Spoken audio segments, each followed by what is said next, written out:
woman. I have told you times without number, don't ever enter this room when I am with another woman. But I am your wife. Don't you know men are polygamous in nature? I stopped loving him, but I didn't leave. I stayed and played, the longest game of his life. The rain was beating hard on the corrugated iron roof of our 3-bedroom bungalow in Magodo. It was the kind of Lagos rain that sounded like 1,000 angry gods drumming on your ceiling. But the noise outside was nothing compared to the storm raging in our bedroom. I stood by the wardrobe, my back to him, pretending to fold a lace blouse I had already folded 3 times. My fingers were trembling, but my face was stone. Behind me, on the bed, our bed, the one we picked out together at Chi Furniture in Ikea, lay a pair of red stilettos that did not belong to me. They were a size smaller than mine. Beside them was a crumpled gold chain and a half-empty bottle of Moet.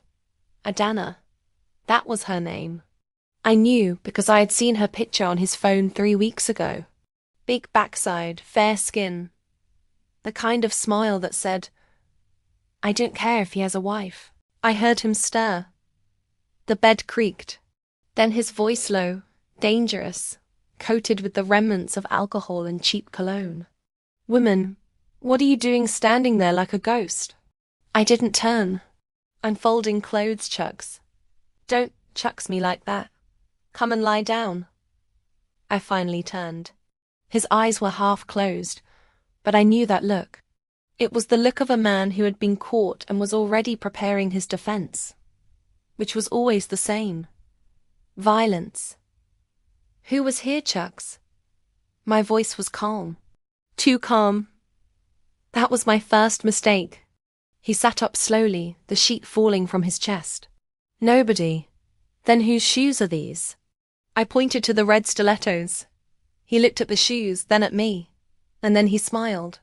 That cruel, lopsided smile that used to make my heart flutter in 2015 when we were dating at UN.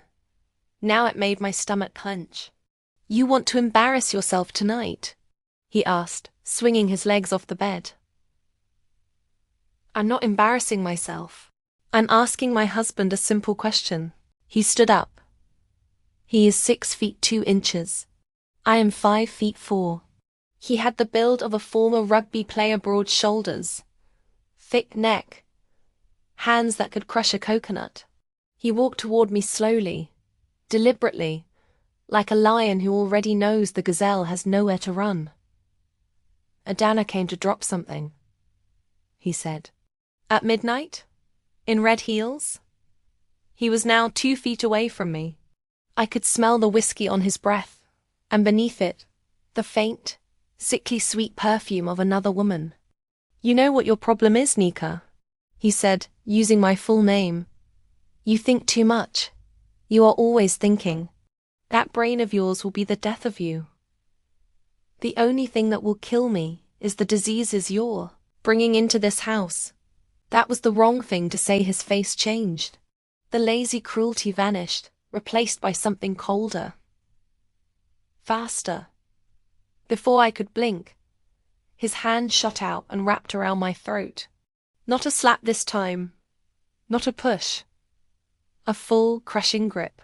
He grabbed her by the neck every time she caught him cheating. My airway closed. My eyes watered. I clawed at his fingers, but they were like iron rods. He lifted me slightly, just enough for my toes to leave the ground. The lace blouse fell from my hands. Listen to me, you useless woman, he hissed, his face inches from mine. This is my house. I paid the bride price for you. You have no say at all. If I want to bring 100 women into this bed, you will keep your mouth shut and smile. Do you hear me? I couldn't answer. I couldn't breathe. The room was starting to spin. He shook me like a ragdoll, then dropped me.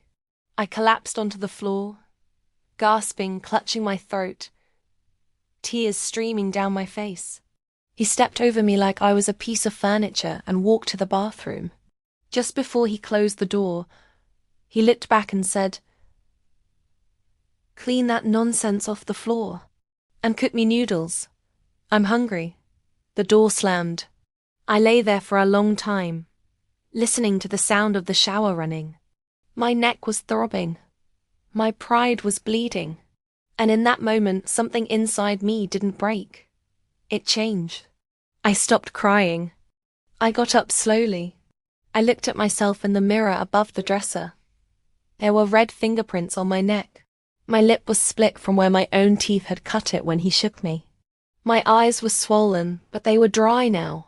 I looked at the woman in the mirror, and I made a silent promise. No more. But I didn't mean I was leaving. Oh no. Leaving would have been too easy. Too quick. Too merciful. I decided to stay. And that is when the game truly began. The man of her dreams, or so she thought. Let me take you back. Because you need to understand how a woman like me, a graduate of mass communication from the University of Nigeria, Suka, a woman with 2 master's degrees and a job as a senior PR manager at a multinational telecom company, ended up on a bedroom floor with a man's hand around her throat. His name was Chukwunonso Okonkwo. Everyone called him Chucks. I met him in 2014 at a mutual friend's wedding in Enugu. He was best man. I was a bridesmaid. He wore a grey agbada that made him look like a king. He danced onto the reception floor like he owned the world. And when he smiled at me during the photo session, I felt something I had never felt before. He was charming. He was ambitious. He had just gotten a job as a regional manager at an oil servicing company. He drove a black Lexus RX 350.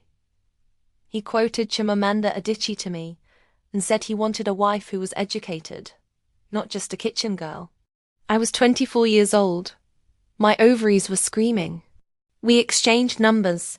He courted me the old-school Nigerian way, brought my mother yams and crates of malt, came to church with me every Sunday, called my father Sir, and meant it. For 6 months, he was perfect. The first red flag came after 8 months. We were at his apartment in GRA, Enugu. I had cooked jollof rice and fried plantains.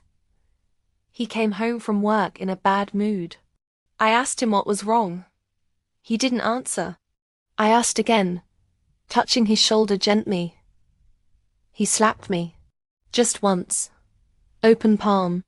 It wasn't hard enough to knock me down, but it was hard enough to sting and to send a shockwave through my entire being. I stood there, holding my cheek, stunned. He immediately fell to his knees. He cried. He begged. He said work had stressed him, that his boss had humiliated him, that he was sorry, that it would never happen again. He said he loved me more than life itself. And I believed him. That was my second mistake. I told my friends. 3 of them Ebba, Funk, and Zainab. We were having lunch at a small restaurant in Independence Layout. Ebba nearly choked on her suya. He slapped you.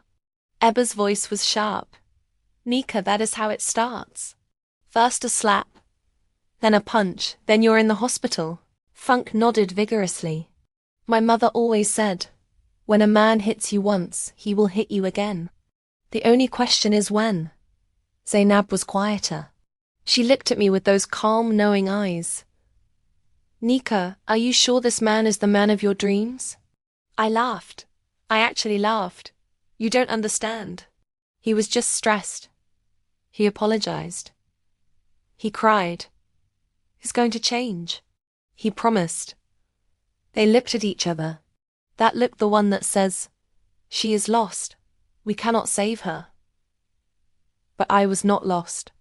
I was just in love. Or so I told myself. We got married in December 2016. A big white wedding at the Archbishop's Cathedral in Enugu, followed by a traditional marriage in his village in Anambra. My father gave me away with tears in his eyes. My mother danced like her hips were 20 years younger. The first year was good. Not great, but good. The slaps happened maybe 3 times. Each time, he apologized. Each time, I forgave.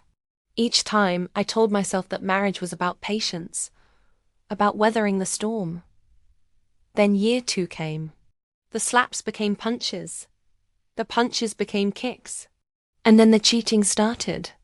I caught him first in 2018. A text message from someone saved as Cousin Chi. The message said, "Last night was fire. When can I see you again?" I confronted him. He backhanded me so hard I bit my tongue. Blood filled my mouth. "Who are you to go through my phone?" He roared. "You are a woman.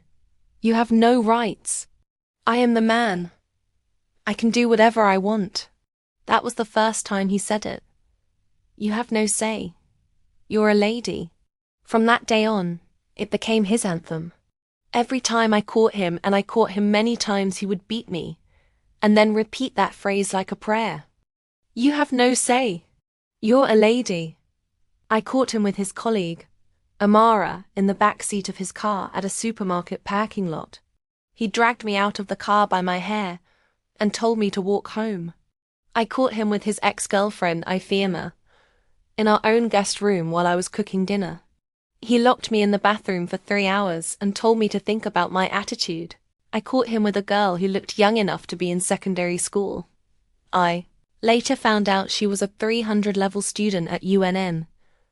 He broke my wrist that time. I wore a cast for 6 weeks and told everyone I fell down the stairs. The worst part? He brought these women to our matrimonial bed.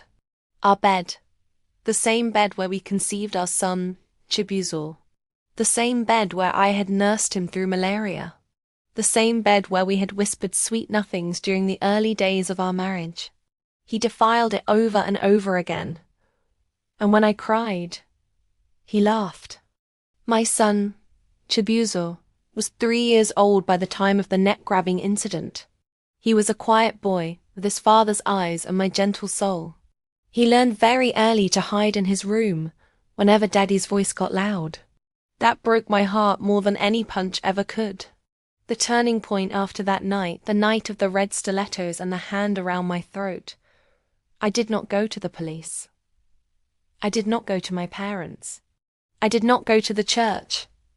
I went to the hospital. Not for my neck, though it was bruised for 2 weeks. I went for a different reason.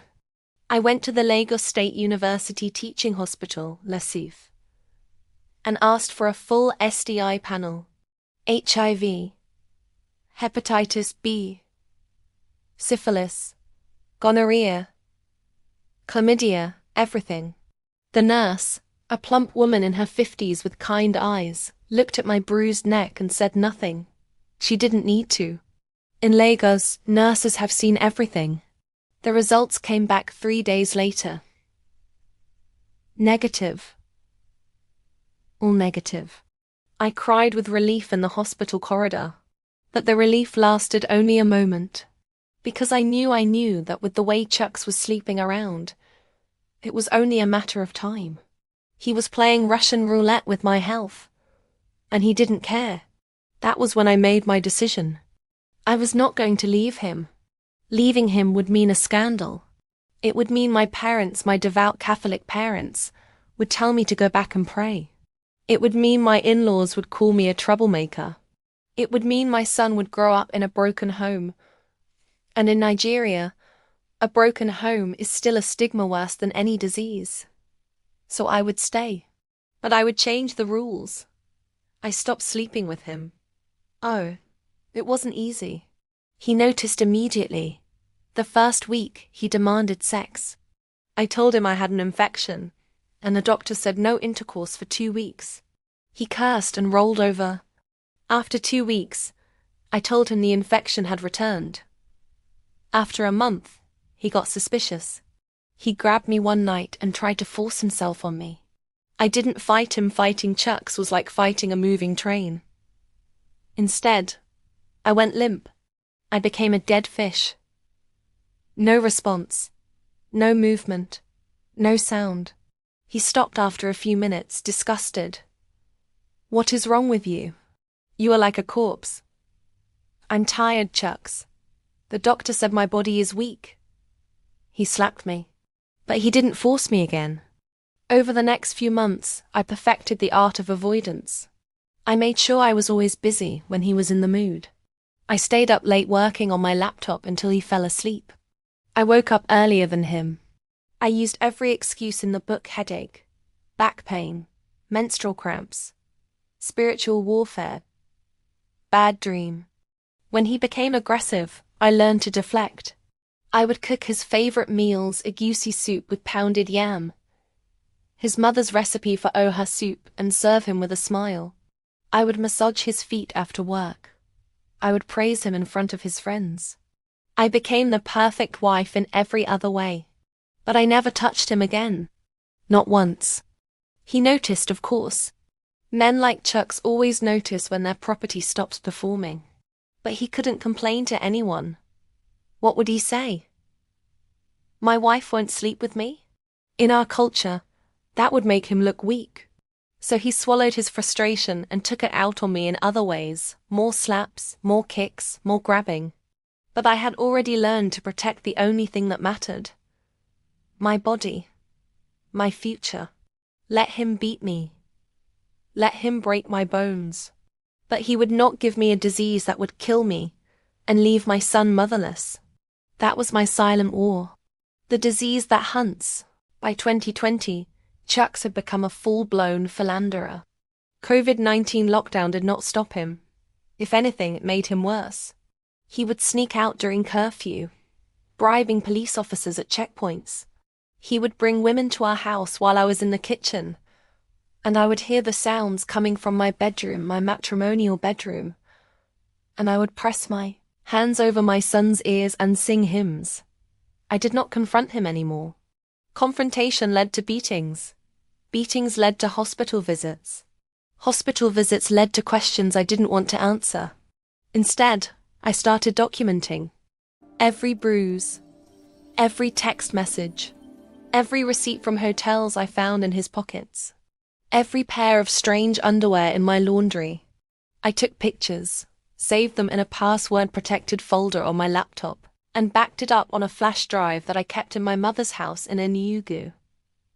I didn't know what I would do with the evidence, but I knew that one day it might save me. Meanwhile, Chucks's health began to decline. It started small, a cough that wouldn't go away. He said it was the harmattan. Then he lost weight, not the good kind of weight loss, but the kind that makes a man look gaunt, hollow, like a candle burning from both ends. His friends teased him that his wife was starving him. He laughed, but I saw the fear in his eyes. Then came the rashes. Dark, purplish spots on his arms and chest. He went to a dermatologist who gave him creams. The creams didn't work. Then came the fevers. Night sweats so bad that he would wake up drenched, the sheets soaked through. He blamed malaria. He took artemisinin. It didn't help. I watched it all from a distance. I did not ask questions. I did not offer to go to the hospital with him. I simply cooked his meals, took care of our son, and waited. Because I knew. I had known for a long time. The question was not if Chucks would contract HIV. The question was when. And the when came in March 2021. I remember the day vividly. It was a Tuesday. I was in the kitchen, making chin-chin for Chibuza's school snack, when I heard the front door open. Chucks walked in, but his footsteps were different, slow, shuffling, like an old man. He came into the kitchen and stood in the doorway. His face was ashen. His eyes were red, not from crying, but from something deeper, something that looked like the death of hope. "Nika," he said. His voice was barely a whisper. I turned, wiping my hands on my apron. "Yes, Chucks?" He opened his mouth, closed it, opened it again. For the first time in our marriage, I saw something in his eyes that I had never seen before. Fear. Real, raw, unadulterated fear. I need to tell you something." I leaned against the counter, crossing my arms, and listening. He sat down on the kitchen stool. He never sat in the kitchen. He said kitchens were for women, and buried his face in his hands. His shoulders began to shake. I went for a test. he mumbled into his palms. At St. Nicholas Hospital. They said I have HIV. Silence. The only sound was the sizzle of oil in the frying pan, where the chin-chin was browning. I looked at him. This man who had beaten me. This man who had grabbed me by the neck. This man who had told me, again and again, that I had no say because I was a lady. This man who had brought strange women into our matrimonial bed and laughed in my face when I cried. He was sitting in my kitchen, trembling like a leaf, waiting for me to comfort him. I took a deep breath. Have you started treatment? I asked. My voice was neutral, clinical, the voice I used in board meetings. He looked up, surprised. You're not angry? Anger won't cure you, Chucks. Have you started antiretroviral therapy? The doctor prescribed it. But Nika, I'm scared. I'm so scared. He reached for my hand. I let him take it. His palm was clammy, cold. I felt nothing. No pity. No satisfaction. Just a vast, empty numbness. You should start the medication immediately, I said. HIV is no longer a death sentence if you manage it properly. But what about you? He asked, his eyes searching my face. Did I give it to you? I pulled my hand away gently. I stopped sleeping with you a year ago, Chucks. Remember, you were angry about it. You beat me because of it. His face crumpled. You knew I was going to get sick. I knew you were going to get something, I said. You were sleeping with half of Lagos without protection. It was only a matter of time. He started to cry. Ugly, heaving sobs. I'm sorry. I'm so sorry. I should have listened. I should have treated you better. Nika, please forgive me. I stood there, watching my husband weep, and I thought about all the nights I had wept alone, with bruises on my body and shame in my heart. I thought about the times I had begged God to change him, to make him love me, to make him stop. I thought about the day he broke my wrist, and the day he locked me in the bathroom, and the day he grabbed my neck and lifted me off the ground. I thought about all of it. And then I said the only thing I could say. I forgive you, Chucks. But forgiveness is not the same as forgetting. And it is certainly not the same as staying. The long goodbye. The next 6 months were the strangest of my life.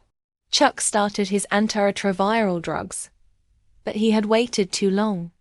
The virus had already done significant damage to his immune system.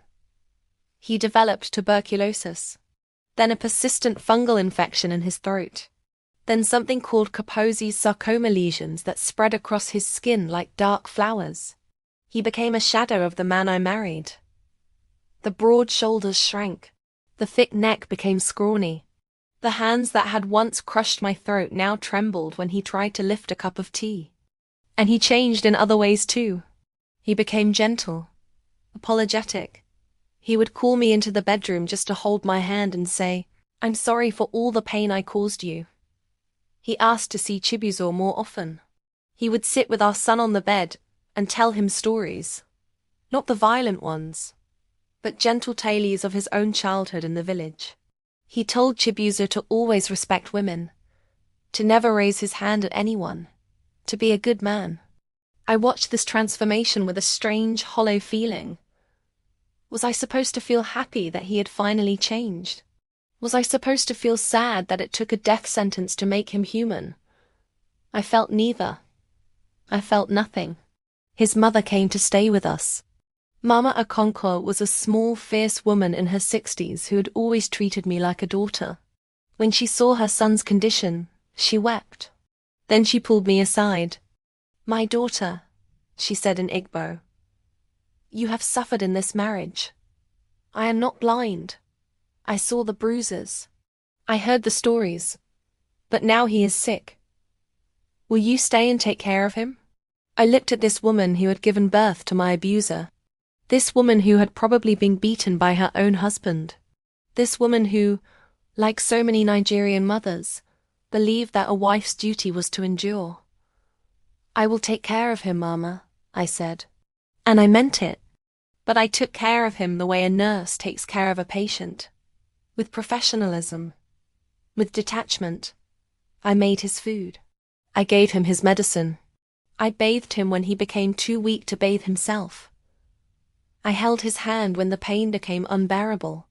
But I did not love him. That part of me had died the night he grabbed my neck. Chucks died on a Thursday. October 14th, 2021. It was a harmattan morning, dry and dusty. He had been in a coma for 3 days. I was sitting by his bedside, reading a book Chimamanda's Half of a Yellow Sun, when his breathing changed. I looked up. His eyes were open, but they were glassy, unfocused. He turned his head slowly toward me. Nika, he whispered. His voice was like dry leaves. I'm here, Chucks. I see now. He coughed, a wet, rattling sound. You are not the weak one. I was weak. All along, I was the weak one. I didn't say anything. Take care of our son, he said. Tell him his father was a fool. But he loved him. He loved him. A single tear rolled down his hollow cheek. And Nika, I'm sorry. For everything. The slaps. The punches. The neck. I'm so sorry. He closed his eyes. And then he was gone. I sat there for a long time, holding his hand, which was already growing cold. I did not cry. I had used up all my tears years ago. I called the nurse. I called his mother. I called my pastor. And then I went to my son's room, woke him gently, and told him that Daddy had gone to be with Jesus. Chibuzo, who was 4 years old, nodded solemnly and asked, Can I still have my morning chocolate milk? Yes, my love, I said, kissing his forehead. You can have anything you want. The inheritance. The funeral was massive. Chucks was a prominent man. The oil servicing company sent a delegation. His friends from the Igbo Traders Association came in their thousands, and half of Anambra State showed up to eat the rice and drink the malt. I wore black. I sat in the front row with Chibuzo on my lap. I accepted condolences with a soft, sad smile. I let them see the widow's tears, the ones I manufactured for the occasion. Inside, I was calculating. You see, Chucks had made a mistake. A fatal one. In his arrogance, in his belief that I was just a stupid woman with no say. He had put everything in my name. The house in Magodo. My name. The Lexus RX 350. My name. The 2 flats he was building in Lekki. Jointly owned, but with a clause that transferred full ownership to me upon his death. The life insurance policy. I was the sole beneficiary. The business, his logistics company that he had built from nothing. I was the co-director. And without him, I was the director. He had never imagined he would die first. He had never imagined that the woman he abused would outlive him. He had planned to live forever, to dominate forever, to beat me forever. But forever had come sooner than he expected. Within 3 months of his death, I had sold the Lexus and bought a sensible Honda CR-V. I moved out of the Magodo house, too many memories, and rented a nice, secure apartment in Victoria Garden City. I put the Lekki flats on the market. I hired a proper manager for the logistics company and watched the profits roll in. My mother called me one evening. Nika, people are talking. They say you moved on too fast. They say you don't look like a woman who lost her husband. I laughed. Mama, let them talk. They didn't live in that house. They didn't feel his hands around their necks. There was a long pause. Then my mother, who had always told me to pray and endure, said something that shocked me. You are right, my daughter. You have suffered enough. Take what is yours and raise that boy well. I hung up and looked at Chibuzo, who was building a Lego tower on the living room floor. He had his father's eyes, but, thank God, none of his father's anger. Mummy, he said, not looking up from his blocks. Is Daddy in heaven? I don't know, baby, I said honestly. But I hope he found peace. Will you ever get married again? I thought about it. The slaps, the punches, the neck, the women, the diseases. No, Chibizo, I said, smiling. Mummy is married to her peace now. The lesson. It has been 3 years now. I am 34 years old. I run a successful logistics company. I have a son who is brilliant and kind. I have a bank account that would make my younger self weep with joy. And I have a secret. Sometimes, late at night, when the house is quiet and Chibizo is asleep, I open my laptop and look at that folder. The one with all the pictures. All the evidence. All the bruises and text messages and receipts. I don't know why I keep it. Maybe to remind myself of where I came from. Maybe to remind myself that I survived. Or maybe, just maybe to remind myself that the woman who played the long game, who endured in silence, who protected her body and her son, who watched and waited while her abuser self-destructed, that woman is not a victim. She is a warrior. They will tell you that leaving is the only way. They will tell you to report to the police, to go to your family, to run. And they are right if you can leave. You should. But some of us cannot leave. Some of us are trapped by culture, by family, by fear, by children, by money. Some of us have to find another way. I found mine. I did not kill Chucks. He killed himself with his own recklessness. I simply stepped aside and let him. And when he was gone, I took everything. Not out of greed. Out of justice. Because in Nigeria, a woman's husband can beat her, cheat on her, humiliate her, and the law will look the other way. But when that same husband dies, the law will give her everything. I used the system that was designed to silence me, and I turned it into my weapon. Chucks grabbed me by the neck every time I caught him cheating. So I stopped catching him. I stopped confronting him. I stopped loving him. And I started planning. He thought I was weak because I didn't fight back. He thought I was stupid because I didn't leave. He thought I had no say because I was a lady. But in the end, it was his hand around his own neck. And I just watched. If you are in a relationship where hands are raised against you, please know that you deserve better. Not everyone will survive the way I did. Not everyone will have the luxury of time.